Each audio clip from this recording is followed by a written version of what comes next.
بسم الله الرحمن الرحيم.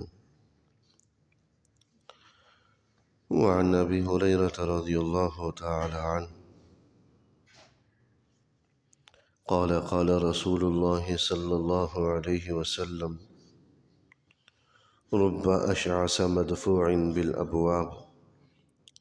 لو أقسم على الله لأبره۔ یہاں سے جو احادیث مبارکہ کا ایک سلسلہ شروع ہو رہا ہے جس کا تعلق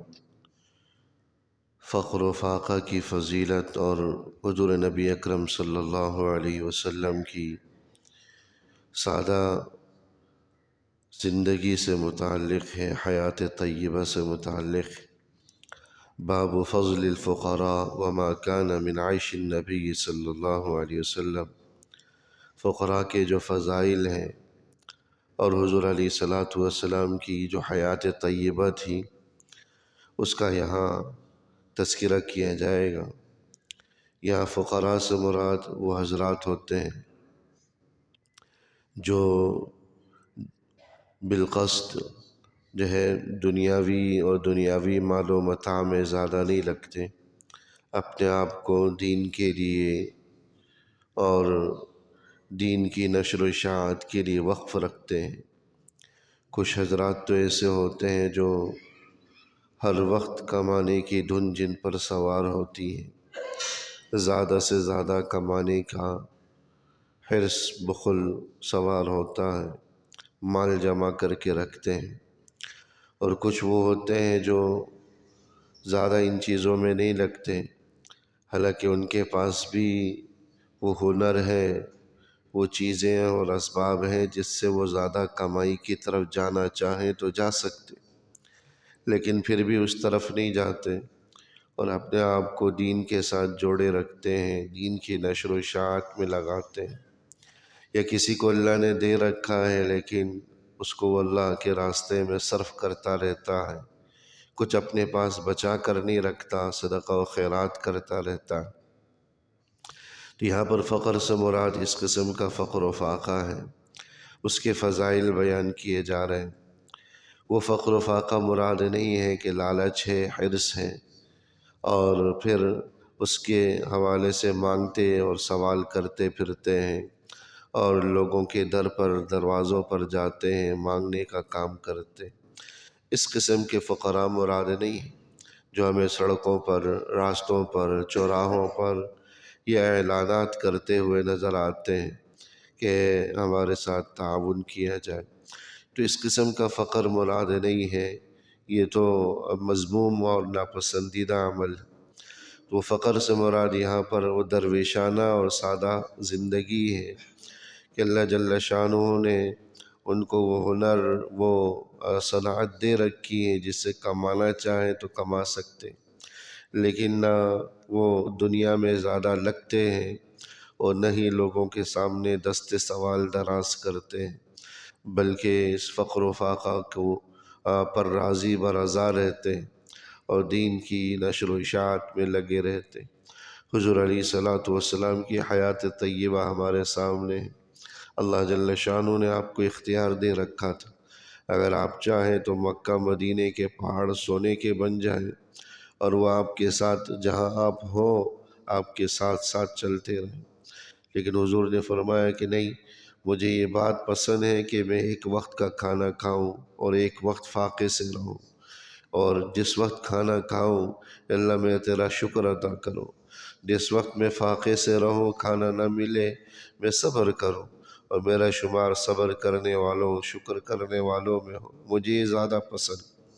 تو اس قسم کا فقر مراد ہے، اس کے فضائل مراد ہے۔ یہاں پر پہلی حدیث جو یہاں پر بیان کی گئی وہ حضور علیہ السلام کا ارشاد ہے: رب اشعث مدفوع بالابواب،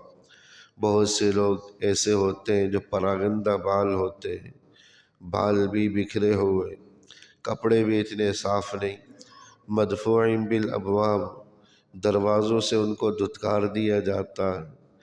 دروازوں سے دھتکار دینے کا مطلب یہ نہیں ہے کہ وہ لوگوں کے پاس دروازوں میں مانگنے کے لیے جاتے ہیں اور لوگ ان کو دھتکار دیتے ہیں، دروازوں سے دھتکارنے کا مطلب یہ ہے کہ لوگوں کی یہاں ان کا کوئی بڑا مقام، کوئی بڑا مرتبہ نہیں ہوتا، کوئی بڑی حیثیت نہیں ہوتی کہ ان کی کوئی آؤ بھگت کرے، کوئی ان کو کی عزت افزائی کرے، کوئی ان کو جو ہے اچھا کھلائے اچھا پلائے۔ لوگوں کی یہاں ان کی حیثیت نہیں ہوتی، لوگ بھی ان کو حقیر، کمتر اور کمزور سمجھ رہے ہوتے ہیں۔ مدفوع بالابواب، کوئی اپنے یہاں اسے مدعو نہیں کرتا۔ آج کل ہماری دعوتوں کا اور ہمارے پروگراموں کا جو حال ہے وہ بھی ہمارے سامنے ہے۔ خاندان میں، برادری میں جو مال والا ہوگا اسے ہی اہمیت کے ساتھ مدعو کیا جائے گا۔ جو فقر و فاقہ یا کمزور ہوگا بس اوقات اسے بلانے کی زحمت ہی نہیں کی جاتی، اس کی تو کوئی حیثیت ہی نہیں ہے خاندان میں، اس کو کیوں بلائیں۔ جو مال والا ہوگا اس کی بڑی آؤ بھگت ہوگی، اس کو جو ہے اعزاز و اکرام کے ساتھ شایان شان اس کا استقبال کیا جائے گا، اور اس کو جو ہے اچھی نشستوں پر، عمدہ نشستوں پر اور اسٹیج پر، ان جگہوں پر اس کو بٹھایا جائے گا۔ اور جو کم مال والا ہوگا اس کو جو ہے بس اوقات یا تو مدعو ہی نہیں کیا جاتا، اگر کیا ہی جاتا ہے تو پھر اس کی وہ حیثیت یا اوبکت نہیں ہوتی، معمولی جگہ پر اسے بٹھا دیا جاتا ہے، حالانکہ رشتے میں سب برابر ہوتے۔ تو فرمایا کہ ایسے لوگ مدفوع بالابواب، لوگوں کے یہاں ان کا مقام نہیں ہوتا، لیکن وہ اللہ کے یہاں بڑا مقام مرتبہ رکھتے ہیں۔ لو اقسم علی اللہ لابرہ، اگر اللہ کی ذات پر بھروسہ کرتے ہوئے کوئی قسم کھا لے تو اللہ بہر صورت ان کی بات کی لاج رکھتا ہے اور ان کی قسم کو پورا کر دیتا ہے۔ یعنی اللہ کے یہاں بڑے مقام مرتبہ والے ہوتے، اس لیے اس حدیث سے یہ سمجھایا جا رہا ہے کہ لوگوں کے ظاہری حال پر مت جاؤ، اصل عزت، مقام، مرتبہ مال کے اندر اللہ نے نہیں رکھی، عہدے اور منصب کے اندر نہیں رکھی۔ اللہ جل شانہ نے یہ ساری چیزیں صرف اور صرف تقوی، پرہیزگاری، دینداری کے اندر رکھی، لہذا جو دکھنے میں تو بڑا کمزور لگتا ہے، مالی اعتبار سے کمتر لگتا ہے، ہو سکتا ہے وہ اللہ کے یہاں بڑا مقام مرتبے والا ہو، اپنے دین کی وجہ سے، تقوی طہارت کی وجہ سے، دینداری کی وجہ سے، پرہیزگاری کی وجہ سے۔ تو ایسے لوگوں کو کمتر نہ سمجھا جائے، حقیر نہ سمجھا جائے، بلکہ کسی بھی سوال کرنے والے کو بھی حقیر سمجھنا یہ بھی مناسب نہیں۔ اگر کوئی مانگتا ہے، سوال کرتا ہے، تو اس کے سوال سے تو عبرت پکڑنی چاہیے کہ اللہ نے مجھے جو ہے کم از کم بچا کر رکھا ہے کہ میں اس کی طرح نہیں ہوں کہ لوگوں کے سامنے دست سوال دراز کرتا رہوں۔ اس جو ہے نا اس پریشانی سے اللہ نے میری حفاظت کر رکھی، اس پر اللہ کا شکر ادا کرنی چاہیے، عبرت پکڑنی چاہیے، اور ان کو دھتکارنے اور ڈانٹنے اور جو ہے نا سخت سس کہنے کے بجائے نرمی کے ساتھ ان کو سمجھانا چاہیے کہ بھئی یہ مناسب نہیں۔ دینے کی توفیق ہو تو دینے میں بھی کوئی مذائقہ نہیں ہے تو نرمی کے ساتھ منع کر دیا جائے۔ ڈانٹنے اور دھتکارنے والے عمل سے اس سے گریز کرنا چاہیے۔ یہی حکم اللہ جل شانہ نے اپنے پیارے نبی صلی اللہ علیہ وسلم کو دیا، وَأَمَّا السَّائِلَ فَلَا تَنْهَرْ، سوال کرنے والوں کو مت جھڑکو، سوال کرنے والوں کو مت جھڑکو، مت دھتکارو ان کو۔ دینے کی استطاعت ہے تو دو، دینے کی طاقت نہیں ہے تو نرمی کے ساتھ درگزر کر جاؤ، اور جو